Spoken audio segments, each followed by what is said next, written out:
Hey everyone, welcome back to another video. আজকের ভিডিওটা একটু অন্যরকম। আজ আমি আমার অনলাইন শপিংয়ের সবচেয়ে খারাপ অভিজ্ঞতা শেয়ার করছি। আজকে ফ্লিপকার্ট 10 মিনিটস থেকে হেয়ার ওয়াক্স অর্ডার করেছিলাম। প্রোডাক্ট ডেলিভারি হওয়ার পর প্যাকেট খুলে দেখি শুধু খালি কৌটো, ভিতরে কোনো প্রোডাক্ট নেই। এত বড় স্ক্যাম হবে আমি ভাবতেই পারিনি।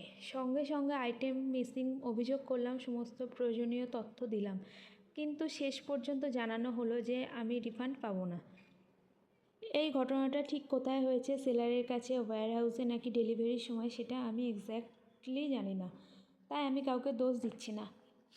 তবে যে ডেলিভারি এক্সিকিউটিভ আমার কাছে পার্সেলটি ডেলিভার করেছেন তাকে ফোন করে জানালে সে আমাদেরকে কিছুটা হেল্প করে। প্রোডাক্টটির দাম ছিল 284 টাকা। 284 টাকাটা কোনো বিষয় নয়। সবশেষে নিজে একজন কমার্স সেলার হওয়ার পাশাপাশি একজন কাস্টমার হিসেবেও এই অভিজ্ঞতাটাও আমার জন্য খুবই হতাশাজনক। একজন সেলার হিসাবে আমি জানি কাস্টমারের বিশ্বাস ঠিক কতটা ইম্পর্ট্যান্ট। তাই আশা করি ভবিষ্যতে এমন ঘটনা আর কারোর সঙ্গে না ঘটুক।